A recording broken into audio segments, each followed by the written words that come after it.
The first presentation this afternoon will be given by Gilles Charles, Stratos, Comportement et application du plasma dans l'atmosphère, which is really a presentation about the behavior of plasma in the stratosphere. Thank you.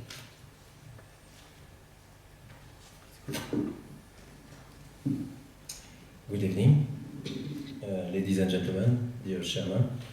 So, I will not speaking in English, donc bien sûr je vais vous parler en français. Et je vais vous parler d'une grande aventure.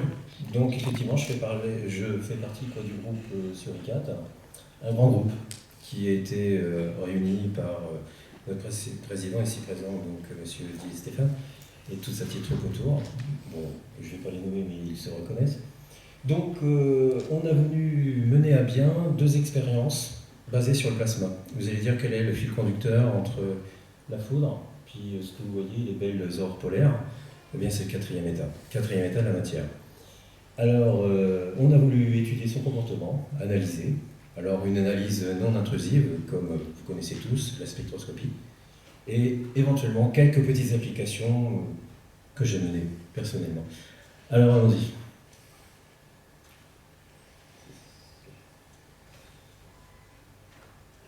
Ça, c'est les jouets de la technique.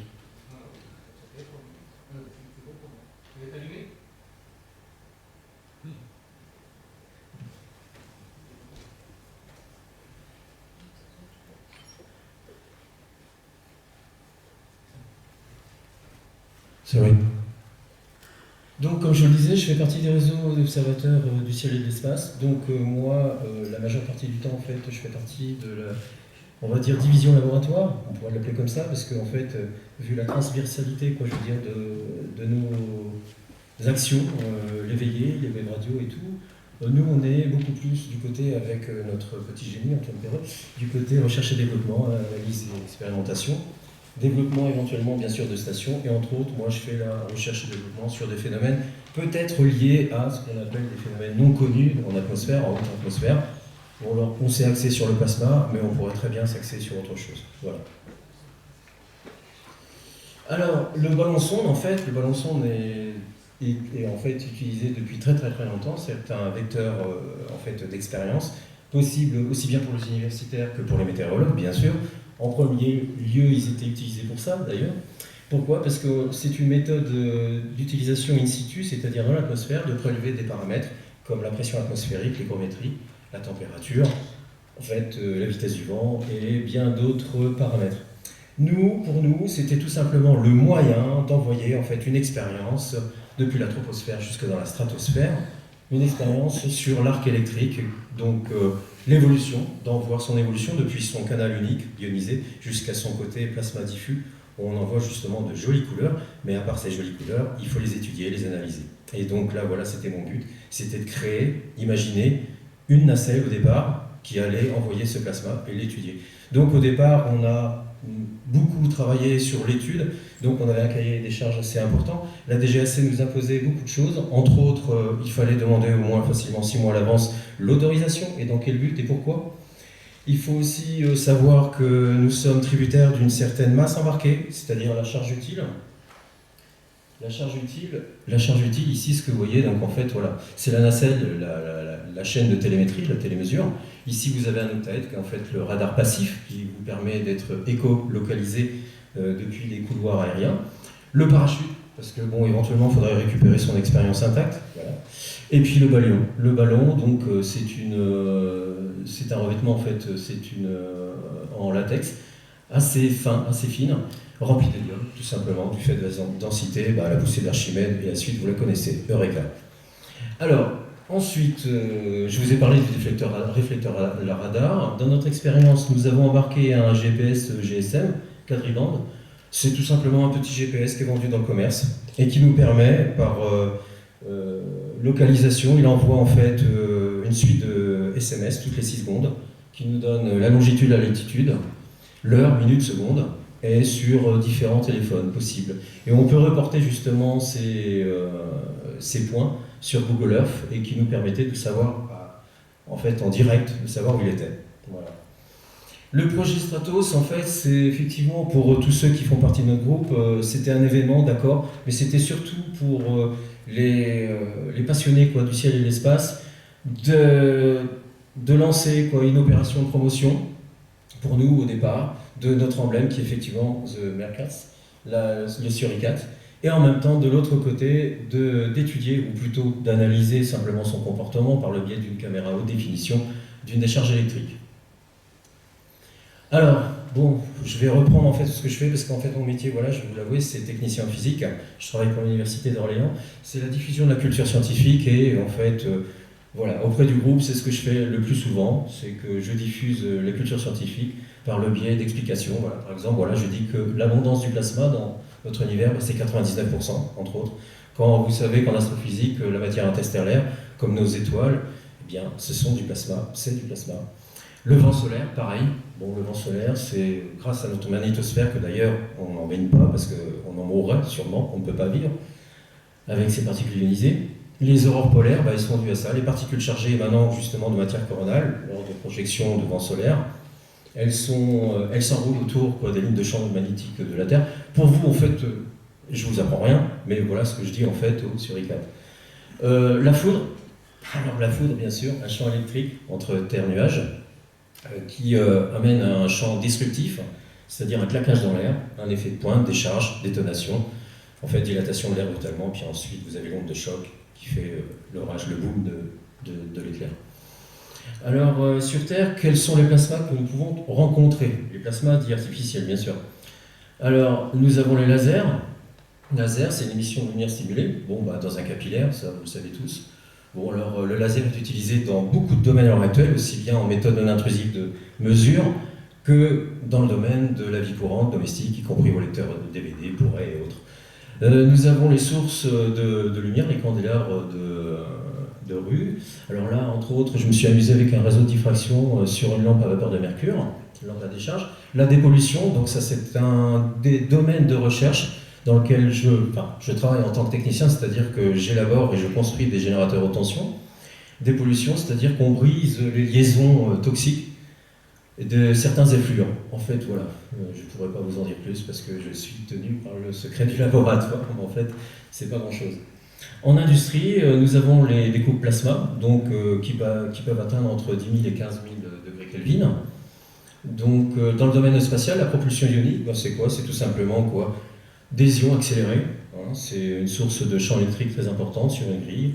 On emmène en fait un gaz neutre dans l'espace, et action-réaction, et voilà, votre engin est propulsé. Donc sondes, aéronefs spatiaux, et ainsi de suite. En énergétique, nous avons la fusion inertielle, donc c'est grâce au confinement magnétique, parce qu'effectivement le plasma, on peut le confiner magnétiquement grâce aux forces de Lorentz. Et on peut obtenir des températures de plusieurs millions de degrés. Donc ça, c'est en voie de recherche. Donc là, si je vous parlais vite fait, c'est deux isotopes de l'hydrogène, de thorium, tritium, transformés en hélium. Voilà. Alors, du gaz au plasma, c'est une affaire d'état. Voilà. En fait, qu'est-ce qu'il faut apporter au gaz? C'est de l'énergie sous forme de quoi? Soit de chaleur, soit bousculer les atomes, les arracher. Et là, boum, vous avez émission de lumière, de photons. Et à son état de transition de retour, il va produire justement une ionisation. C'est-à-dire que là, dans la méthode d'électrode, pointe-plan, on prend un générateur haute tension, et qu'est-ce qui se passe? Eh bien, il y a création d'un fort champ électrique, ça je vous apprends rien, c'est tout à fait ce qui se passe entre un cumulonimbus éventuellement et le sol. Voilà. Vous avez un fort champ électrique, donc le long des lignes de champ, un électron est arraché, et ainsi de suite. C'est une avalanche, l'avalanche de Thomson, et vous avez donc ce canal ionisé. Canal ionisé, donc un gaz plus un arc, c'est une décharge électrique, mais c'est considéré comme un plasma froid. Et donc vous avez ce joli canal ionisé conducteur. Voilà. Là c'est une décharge pulsée, 20 kV, à 848 hectopascales. Bon, on ne va pas mettre en route le film, parce que vous en avez sûrement déjà vu dans une enceinte. Donc ça, c'est ce qui me permettait de caractériser la méthode la plus facile, ou plutôt la plus simple à embarquer dans une nacelle. Parce que l'autre méthode pour créer un plasma, moi, j'avais considéré qu'on pouvait aussi agir avec la possibilité de micro-ondes, microwave. Alors, je pense qu'il y en a certains qui vont regarder ça après, mais en fait, il n'y a rien d'extraordinaire. J'ai simplement utilisé utilisé mon four domestique, mon four à micro-ondes, et j'ai fait des expériences en sachant qu'une longueur d'onde, on peut accorder un récepteur. Donc j'ai calculé au quart de l'onde un récepteur qui est une antenne tout simple, que vous voyez ici. Au quart de l'onde, donc là, c'est 2,45 GHz. La longueur d'onde, c'est 12,5 à peu près centimètres. Au quart de l'onde, donc voilà, vous faites vite fait le calcul. Donc un générateur de micro-ondes, c'est un magnétron, cavité, guide d'onde, cavité résonante, à l'intérieur résonance des espèces, et on peut produire effectivement un plasma assez chaud, je trouve. Voyons plutôt la vidéo, s'il vous plaît. Ouais, sur celle-ci. Alors en fait, c'est simple. Voilà le résultat. Alors on voit que le plasma est accroché en fait en bout d'antenne, en bout d'électrode. Là je me suis amusé à faire un petit spectre, sympa. Là je ionise en fait, voilà, une fameuse boule qu'on peut s'amuser à faire. C'est-à-dire que les particules de carbone en suspension un peu autour de l'allumette et chauffées extrêmement à des hautes températures vont commencer justement à chauffer tellement fortement qu'on va produire un plasma. Là, c'est encore une autre forme de plasma qui tend vers le vert, donc on pourrait considérer qu'il y avait un filament éventuellement de cuivre, enfin bon, voilà. Alors tous les gaz peuvent donner lieu à un plasma. La propriété, c'est température, densité électronique, et très bon conducteur d'électricité, très bon conducteur, et on peut les confiner, voilà. Et ils sont caractérisés sous deux formes, les plasmas froids et les plasmas chauds, hors équilibre et en équilibre. Donc vous avez les plasmas froids, donc c'est les températures des électrons qui sont inférieures ou égales à celles du gaz. Donc vous pouvez avoir des électrons qui peuvent atteindre 10 000 Kelvin, et la température d'un gaz qui peut être entre 70 et 300 degrés, et même moins.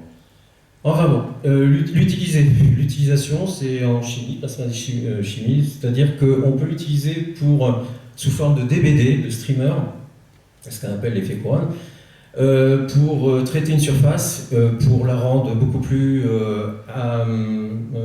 améliorée, pour capter soit de la peinture, ou encore le revêtement d'un pare-brise, le rendre hydrophobe, donc il ne va pas accrocher l'eau va ruisseler dessus.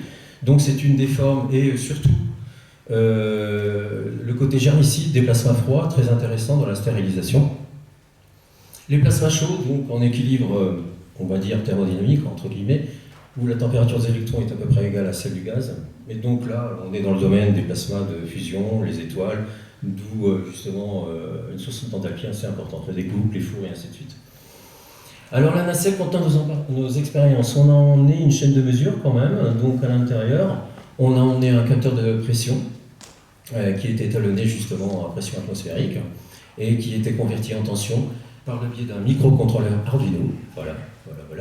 Deux caméras haute définition, une balise clignotante, du matériel pour expérimentation de l'arc électrique. Les contraintes, c'est tout simple, c'est tout ce qui est matériaux, leur poids, le choix du matériel aussi, le rapport masse-puissance du générateur de tension que j'ai construit, et le choix des batteries, très important, parce qu'il fallait considérer qu'on pouvait avoir jusqu'à 3 heures de vol, parce que c'est un vol libre, de ballon, donc il fallait savoir qu'on n'avait aucun moyen d'intervenir à distance, car tout était en fait pré-paramétré, pré-enregistré. Voilà, vous avez en image tout simplement en fait la conception qui m'a pris à peu près 3 mois. Oui, pourquoi? Parce que c'est qu'en fait, je voulais que ça soit impeccable, parce que quand même il y avait une source ionisante, il y avait une source de rayonnement. Donc j'ai prévu pas mal de petits coins où on appelle ça des blindages, des cages de Faraday. Entre autres ici pour l'Arduino, la carte Arduino, le microcontrôleur. Donc pour certains, ils vont tout de suite comprendre que relié à la masse, eh bien, ça fait un effet de blindage avec une cage de Faraday qui pourra justement éviter le rayonnement électromagnétique et le champ électrique surtout. La carte Arduino, là ici ma petite conception de carte électronique avec le capteur de pression étalonné qui était interfacé sur le microcontrôleur. Ici une des caméras HD, car il y en avait deux. Et il y en avait une qui filmait notre petite mascotte que je vais vous montrer, c'est-à-dire le petit suricate. Oui, c'est tout simplement, c'était une petite miniature, tout simplement. Et de l'autre côté, la plasma box, je l'avais appelée comme ça, c'est tout simplement un aimant, c'est deux électrodes, au centre un aimant, puis sur sa périphérie une anode en aluminium. Et puis une caméra GoPro, justement, qui filmait l'expérience. Le plasma artificiel dans la stratosphère, c'était quoi en fait? Moi, ce que je voulais, c'est que je ne voulais pas non plus empêcher les aéronefs, enfin les avions, de voler tranquillement. Donc je voulais surtout, parce qu'il y a des conditions très strictes de la DGAC qui nous imposaient de ne pas émettre ou de rayonner justement à une certaine distance de nos ballons. Donc je me suis dit, je vais tout simplement actionner l'allumage de mon plasma, enfin de mon arc électrique à partir de 12 mm, en dehors des couloirs ou au-dessus des couloirs aériens. Alors pour ça, qu'est-ce que j'ai fait? J'ai tout simplement... Donc ça c'est le générateur haute tension. Donc pour les connaisseurs, c'est tout simplement Flyback Transformer, c'est un transformateur haute tension de télévision, oui, de tube cathodique. Donc qui peut générer jusqu'à 45 000 volts. Et j'ai attaqué le noyau tout simplement grâce à un enroulement primaire sur le noyau. Donc c'est tout fabriqué maison. Ici vous avez le générateur d'impulsion qui générait justement mon impulsion dans du 12 volts au primaire de mon transfo haute tension. C'est un transformateur à alimentation à découpage tout simplement, fait maison. Et il fallait étudier aussi la meilleure conception des électrodes, c'est-à-dire quelle est la configuration la plus adaptée justement à la visu du plasma, de l'arc embarqué. Et il m'a semblé que justement l'électrode annulaire plus en son centre une autre électrode, c'était très explicite. Donc si on peut juste mettre en route la petite vidéo du bas là.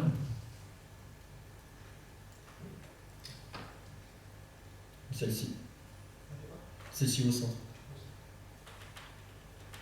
Vous allez simplement vous apercevoir que ça fonctionne très bien déjà d'une part.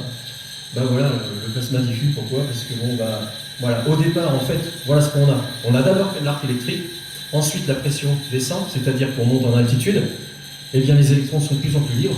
On n'a plus cette pression atmosphérique qui nous fait qu'un canal ionisé. Et ensuite, le plasma s'étend sur toute sa surface grâce aux lignes de champ magnétiques. La configuration, tout simple, l'anode aluminium, c'était ici le positif, donc l'anode et la cathode, c'était l'aimant. Le D-Day, le lancement, le jour J, donc de cette fameuse aventure, il fallait savoir que ce jour-là, c'était le 26 janvier ou 25 janvier, excusez-moi, les gars. Un petit, voilà. Donc le calcul était très important pour qui? Pour le calcul du volume de l'hélium, parce qu'on ne lance pas un ballon sans connaître le volume d'hélium embarqué. Il y a des paramètres à connaître et des variables. Vous avez ρ de l'air, phi de l'hélium, et en fonction de la masse embarquée, et surtout de l'altitude voulue à l'éclatement, il fallait embarquer un certain volume d'hélium. Donc c'était à peu près 6 à 7 mètres cubes, et qui nous donnait une vitesse ascensionnelle de je ne sais plus combien de newtons, enfin largement suffisante pour les 4 à 5 kilos justement embarqués. On était légèrement supérieur, pardonnez-nous la DGAC, mais enfin bon, on a bien géré l'histoire. Ce jour-là, il y avait énormément d'ourages, et on a lancé depuis le Gers, et depuis le Gers c'était une grande aventure, parce qu'à ce moment-là, ils étaient en alerte orange, pluie diluvienne, inondation, enfin bon, c'était le pied quoi. Donc il faut savoir que, ça se lance d'accord, mais au préalable, il faut quand même simuler le vol. Il existe des simulateurs sur Internet que vous pouvez trouver, et vous rentrez tous les paramètres, les variables, volume de l'hélium, votre masse embarquée, la charge utile, et en fonction de l'altitude espérée d'éclatement, il va vous donner un point de chute. Et ce point de chute, j'ai trouvé, et bien sûr, les conditions météorologiques très importantes. Et on a trouvé qu'on avait un simulateur très intéressant, c'est celui-ci, car nous sommes tombés à côté de Port-le-Cat, à côté d'un étang, du lac de l'Estac, je ne sais plus comment on l'appelle, peu importe. On était à 1000 mètres de la mer. Notre ballon a fait un vol de 2h30. Alors, on était très contents. Alors, bien sûr, avant tout, Gilles, il y a le checklist, il y a H-1, le test de toute la chaîne de vol, le gonflage et take-off. Alors, éventuellement, on pourrait mettre take-off, please, if you want to click on the video here.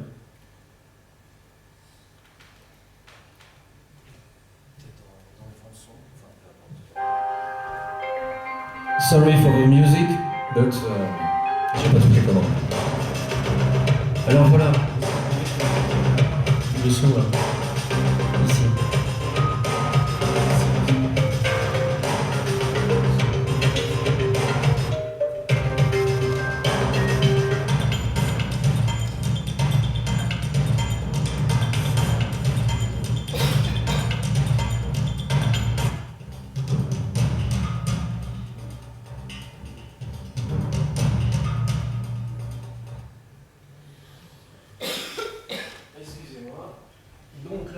images réelles, justement. Nous atteignons à peu près l'altitude de 30 à 33 000 mètres d'altitude. Et au malheur, eh bien, on n'observe rien, pas d'arc électrique. Donc pas forcément intéressant pour mes mesures entre guillemets scientifiques. Mais nous avons pu récupérer quand même certaines données grâce à la carte Arduino qui avait embarqué justement le capteur de pression et la sonde de température. On a quand même de très très belles images, je trouve. Alors voilà, après on s'est dit, bon bah on peut pas rester sur un échec, et on est comme ça, de toute façon dans le groupe, on n'aime pas les échecs, hein, on aime que avancer, et c'est qu'une aventure en même temps, hein, c'est pas non plus quoi, le bout du monde. Les points positifs du premier lancement, en fait on avait quoi? On a récupéré la nacelle en son entier, on a même récupéré le parachute, qu'on a dégrafé quoi, tranquillement, quoi, des épines. Vous voyez, il est tombé dans un buisson pas mal épineux. Le bon fonctionnement du GPS qui nous a permis d'identifier sa localisation, donc longitude, latitude. 70 Go de film, la carte Arduino qui nous a donné donc les valeurs de température et qui nous a permis d'établir, suivant les tables du CNES et de l'ESA, voilà cette courbe, c'est-à-dire qu'en fonction de la température, on est capable de monter à l'altitude. Voilà. Alors dans le second, on a voulu lancer à tout prix, il nous fallait à tout prix un plasma, parce que voilà, moi j'aime pas rester sur un échec. Donc voilà, comme d'habitude, donc j'ai refait un porte-électrode nouveau, avec plus de contraste à l'intérieur, donc un fond noir. Toujours le même type d'électrode. Une nouvelle alimentation, parce que l'alimentation qu'on avait embarquée, bon, c'était un générateur qui pesait quand même entre 400 et 500 grammes à lui tout seul. Et je voulais justement étudier le plasma en même temps d'une manière beaucoup plus poussée, c'est-à-dire de faire une étude spectroscopique en radémission. Donc créer deux plasmas, donc un arc point de plan et un autre arc à l'extérieur. Voilà. Donc pourquoi le premier, au fait, c'est vrai que vous allez me poser la question après, pourquoi le premier n'a pas fonctionné? C'est tout simplement le taux d'hygrométrie dans l'air avec la pluie, les pluies de suspension, enfin les gouttelettes en suspension, ont généré en fait c'était un tube qui était porté sur l'extérieur, il y a eu pas mal d'eau de rentrée à l'intérieur et les températures avoisinant les moins 40 ont formé un bouchon de glace et à 12 mm, bien sûr, on n'avait pas la pression qui pouvait enclencher justement mon système. Donc, niet, pas de plasma. Eh bien, on s'est dit, c'est pas grave, la prochaine fois, on va allumer un interrupteur depuis le sol. C'est tout simple. Voilà. Donc, fabrication et test. Fabrication, alors test de la nouvelle, de nouveau support porte-électrode. Donc là, je vais vous montrer tout simplement l'évolution. Oui, merci, je veux bien. Je veux bien l'évolution de l'arc électrique depuis la pression atmosphérique à la pression stratosphérique. Et là, je n'ai pas triché, c'est-à-dire qu'en laboratoire, on peut très très bien avoir les conditions de pression qu'on a dans la stratosphère, ça vous le savez tous. Et voilà comment se comporte, on va dire mécaniquement entre guillemets, quoi je veux dire, l'arc électrique. Voilà. Bon, pour certains, justement, c'est joli, mais moi, ce que je voulais surtout voir, c'est ce qui se passait chimiquement à l'intérieur en faisant un spectre. Voilà. Il faut savoir, bon, pourquoi j'ai mis cette suite d'images-là à côté, elle n'était pas forcément utile, c'est que j'avais construit justement un multiplicateur de tension, diode condensateur, et que l'arc pouvait s'établir à un autre endroit, et je ne voulais pas à cet endroit-là. Donc je l'ai moulé quoi, dans une résine. Donc là, c'est le côté conception, sympa. Et puis ensuite, tester sous vide, et ça marchait très bien. Ok, bon. Le principe de l'alimentation, je vous en ai parlé, multiplication par étage, diode condensateur. Voilà, on passe de 7 à 12 volts sur 20 kV. Ensuite, création d'un second arc électrique pour le diagnostic spectral. Donc là, point de plan, le courant il fait ça. Pourquoi j'ai mis un aimant à la base? C'est que tout simplement confiner le champ magnétique, c'était très important, car j'avais regardé qu'à différentes pressions, l'arc pouvait se couper à partir de 18 mm, alors qu'avec un champ magnétique, je le confinais, il suivait justement les lignes de champ magnétique, il était impeccable pour l'étude spectroscopique. Ensuite, fabrication du mini-spectroscope embarqué, c'était à partir d'une caméra GoPro. Bon, sa résolution elle est ce qu'elle est, mais elle est quand même assez intéressante. La résolution du spectroscope, vous allez me dire, elle n'est pas géniale, mais bon, c'était toujours ça, car je l'ai conçu de A à Z. Un peu comme pour les TP travaux pratiques, je n'avais pas embarqué un goniomètre, ni un prisme. Alors voilà, bon, on a tout simplement réseau, lentille, fente, lentille, pour collimater, puis rendre les faisceaux parallèles, et puis l'arc. Test du spectroscope à pression atmosphérique, eh bien c'était quoi? C'était ça, voilà la conception. Alors je vous la passe en rapide, parce que je suis déjà en retard. Voilà. Ensuite, je me suis dit, je peux peut-être établir un spectre. Bon, alors là, je l'ai fait fonctionner. On voit l'ordre il est sympa, mais il n'est pas encore assez étalé, pas assez fourni en RAID. C'était pas grave, c'était quand même en fait une méthode déjà pour évaluer si on était capable de le faire. Donc c'est bon, ça marche déjà au sol. Ensuite, ça je vous la passerai peut-être à la fin parce que je vous poserai peut-être une question en retour. Moi, c'était une caméra rapide justement où j'ai filmé la décharge. J'ai fait une étude au sol justement de ce qui se passait dans l'arc électrique parce qu'on voulait observer un plasma d'air, pas forcément pur, parce qu'on s'est aperçu, enfin moi, après étude du spectre, qu'il était très fourni en fer. Les raies du fer, quoi, je veux dire, sont tellement fournis que je n'ai pas pu observer quoi, le triplet d'azote, je sais pas. Si, on a eu l'arrêt H-alpha, sympa. Mais bon, c'était pas bien, c'était pas forcément les bonnes électrodes, j'aurais dû y penser. C'est tout simplement utiliser des électrodes en graphite pour ne pas polluer mon arc, pour avoir un plasma d'air pur éventuellement. L'étude fine, ça, on pousse. Voilà,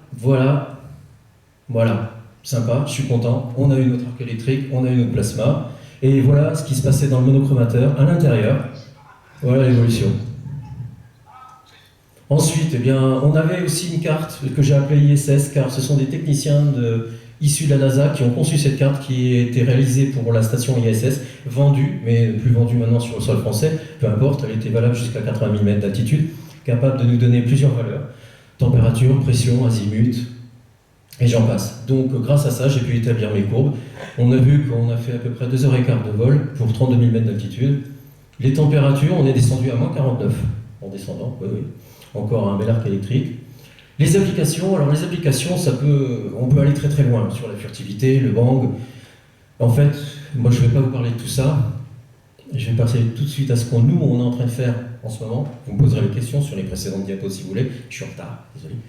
Sur le contrôle actif de l'air, c'est-à-dire que ce qui m'intéresse beaucoup en ce moment, enfin ce qui nous intéresse beaucoup au sein du groupe, c'est d'étudier une décharge électrique à effet couronne justement sur le profil du nez de l'avion et accélérer le flux. Pourquoi ? Pour recoller les couches chimiques, c'est le principe, pour augmenter la portance, éviter la traînée, éventuellement éviter aussi le décrochage du profil de l'aile d'un avion, donc améliorer l'aérodynamisme, tout simplement.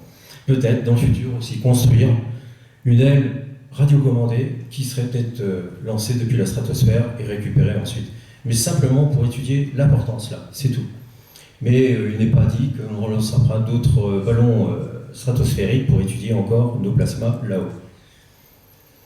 Voilà les études que je suis en train de faire en ce moment.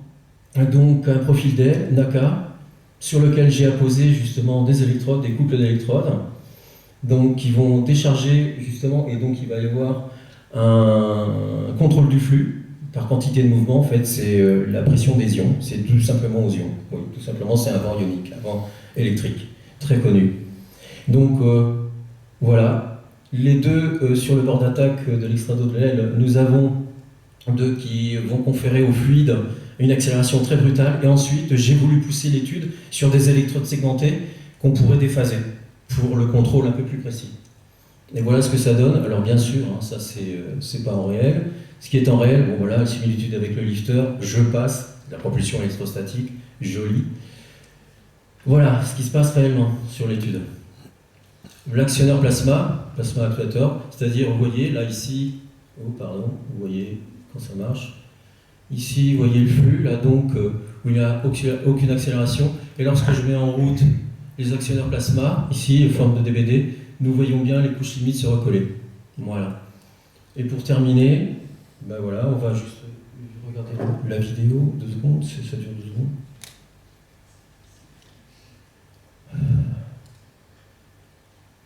Je suis désolé, généralement je fais de la diffusion de culture scientifique et de la vulgarisation scientifique auprès d'un tout public, des enfants, tout ça, des grands. Donc moi je ne compte pas forcément le temps, mais désolé encore.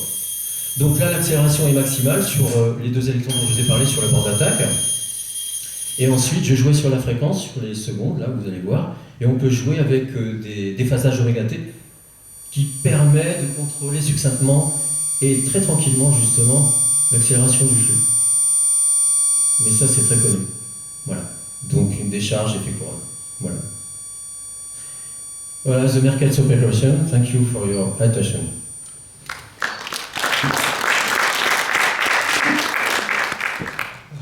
Thank you, Gilles, for a most interesting presentation. I really enjoyed it. Do we have any questions, please?